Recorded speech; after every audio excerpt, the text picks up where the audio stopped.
Tales of forbidden power. Root and stem. Written by Jordan Breen. Read by Adam Nichol.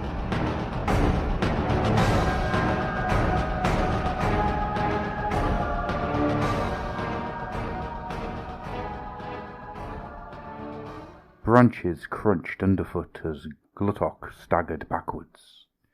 Clad in layers of rusted warplate and blessed with thick rancid flesh, it took considerable force to knock a Blight King off balance. Yet the glowing glaive that had punched through the front of his chest and erupted out from his back in a spray of gore seemed up to the task. The Blight King let out a retching gurgle as his back slammed against the bark of a great tree. His legs soon gave way, leaving him slumped at the base of the towering oak. Gluttok's filth-encrusted cleaver fell from numb fingers, landing with a muted thud and withering the surrounding foliage in a matter of moments. To venerate the grandfather was to become intimately familiar with every stage of the great and gruesome cycle. As such, Gluttok knew too well that he was dying. Each breath saw frothing blood dribble from his lips to join the oozing black viscera leaking from his many wounds. Gluttok frowned. He had to say this about his killers, irritants though they were. At least they were persistent. "I knew it would be one of you," said the Blight King. His voice was a thick wheeze, followed by a grunt of discomfort as the glaive twisted viciously within him. Calcified intestines cracked open to let fat-bodied maggots wriggle free from within. "Always knew it would be one of you. Bless you, but you twiglets are wonderfully single-minded when you want to be." Silence, bile-spawn. Even bloated with the pestilent blessings as Gluttok was, the forest spirit holding the glaive would have stood at least as tall as the Blight King. Now, looming over him, the Sylvaneth champion filled his vision. The spirit's antlered helm could not disguise the loathing that blazed in its eyes. For a few moments, the Blight King watched as the membranous wings sprouting from the insectoid growth upon the Sylvaneth's back twitched and flexed. Your tongue is rancid. Your mind is a wriggling mass of vermin and pustules. Where you speak, naught but poison dribbles from your mouth.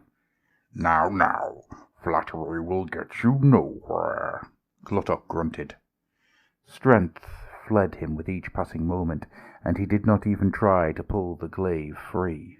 His horned helmet lifted to regard the Sylvaneth, the motion accompanied by a slow and wheezing breath. Nearby, the last of Gluttok's war-cyst were being slaughtered by the forest guardians. Glowing blades carved through rusting armour, whilst the sharp talons of the lesser treekin could rend even the thickest hide when applied in sufficient number. Such had been the fate of poor Lord Blissoswell. What remained of the champion's face was locked in an open-mouthed expression of torment, sharpened roots poking from the mouth and emerging from an eye socket. The rest of Blissoswell's body had been torn apart by those same fawned tendrils. His limbs hung from nearby branches like some gory druidic offering. Though the bodies of his kin littered the ground, the sickening jade magic of the forest kin saturated the air with life energy. It made Gluttok most uncomfortable. "It won't change anything, you know," the Blight King grumbled. "Killing us. You won't stop the cycle. You can't help the deluge covering your green mother's lands." "A bold claim," said the winged Sylvaneth.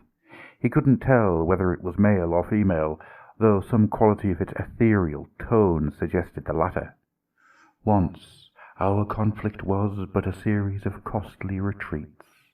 Now it is a war in true, a war that has bled your kind ragged." Is that so? Gluttok chuckled. He could feel his swollen tongue lolling out, his words growing slurred. Forgive me, noble spirit, but long have you tried to drive us from here. Yet here we are. That was before the great necromancer unleashed his ghast screech and burdened you with 1,000 other concerns. For every victory you win, its defeat steals a luster. Gluttok had hoped to inspire some measure of fury in the Sylvaneth, and cut short his suffering. The forest spirit remained frustratingly impassive. It leant on its glaive as it moved closer, driving the blade deeper into Gluttok's split body. The hollow forest is ours. It has always been ours. We will wipe it free of your filth, even if we must hunt you down, one by one. No, you won't. You may believe that, little twiglet, but you won't. Gluttok chuckled.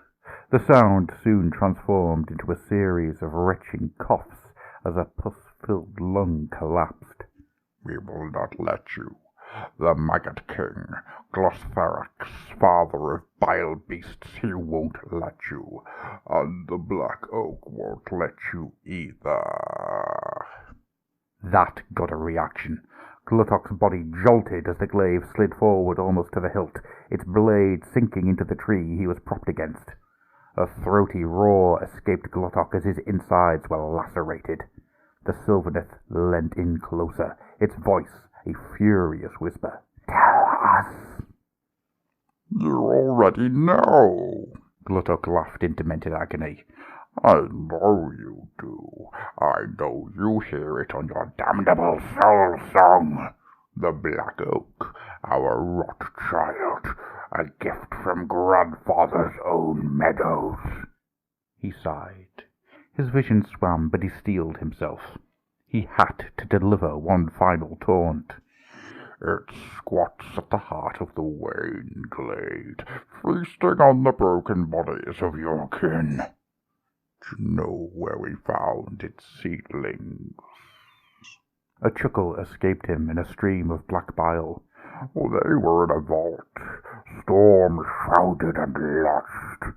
A place your queen mother's ally, oh so noble Sigmar, tried to conceal. But we found it.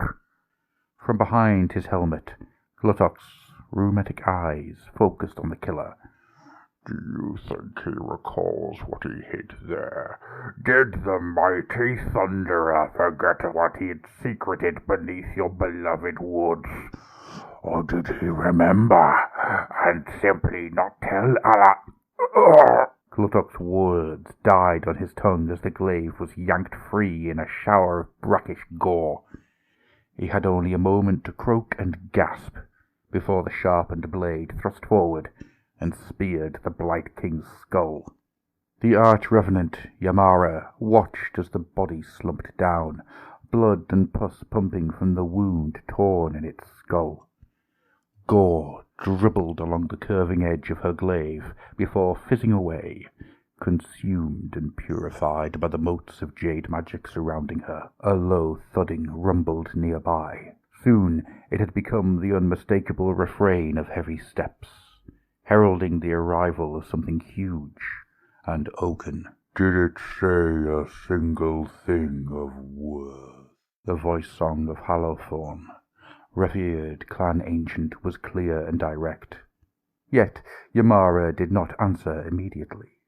She stood near motionless, aside from the occasional flecks of her bonded wings, eyes fixed on the rapidly putrefying corpse of the pox thing. "It said many things," she said at last, turning away and looking to the towering tree lord.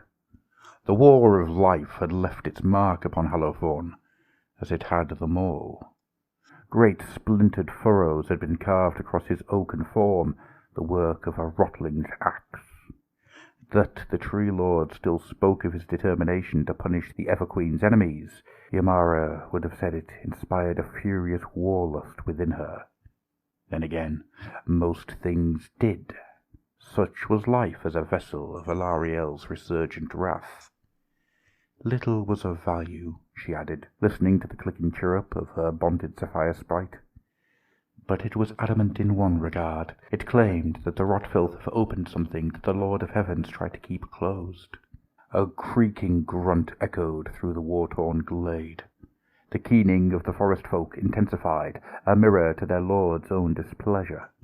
Holothorn's eyes flashed as he regarded the arch-revenant, though it was hard to tell where that anger was directed. Always a new trial. Always a new tragedy. Sometimes, the Tree Lord began, before lapsing into silence for several moments. Sometimes I wonder if the God King's alliance is more trouble than it is worth. The seasons change. The foe changes. The battlefield changes, said Ymara, keeping her voice level. She knew that years of loss and woe had left their mark upon the Tree Lord. She could only do her best to direct his fury. The war never does. Perhaps, Holothorn allowed. But Holothorn's words were silenced by the tremor that swept the glade. It was not so much a physical sensation as it was a spiritual quake, a violent and unnatural perversion of the spirit song. Ymara staggered back a step, bracing herself with her glaive as the Zephyr sprite let out a buzz of panic. Around her, the forest folk raised their own voices in horror.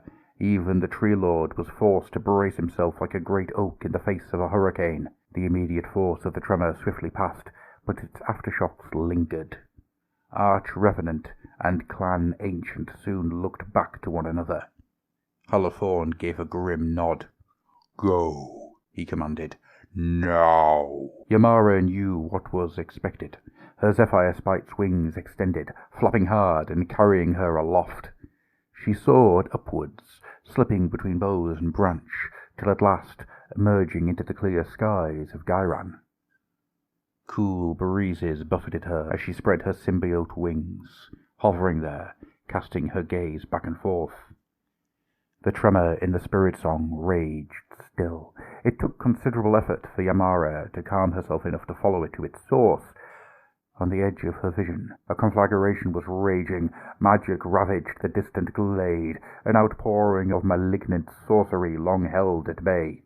Ymara felt, rather than saw, a distant tree ignite as a shrieking head of flame careened across the forest path, the blaze soon catching and spreading. At the center of the magical catastrophe, the Arch-Revenant detected something else, something that should not be. It squatted at the heart of the glade, pus-dripping roots delving deep into the realm crust. The Blight King had not lied. Whatever they had taken from arrogant Sigmar's vaults, the accursed Nurgalites were now using it to crack open the precious earth of Ghyran, spreading their filth and revealing more hidden secrets in the process. Anger filled Ymara, the urge to hunt and slay in the Everqueen's name. The glade must be purged before evils were unleashed that the Sylvaneth could not contain. Throwing back her head, the Arch-Revenant let out a shrieking song of war that echoed throughout the hollow wood. The hunter-children of Kurnoth were the first to reply in kind, but soon Holothorn's own dirge of wrath joined the song, accompanied by the wailing trills of his household and the forest folk. Like a storm that shook the tangled undergrowth, the Sylvaneth surged forth. Gesturing with her glaive, Ymara spearheaded the charge, the air filled with the reverberating buzz of her wings. Nature's vengeance would not be denied.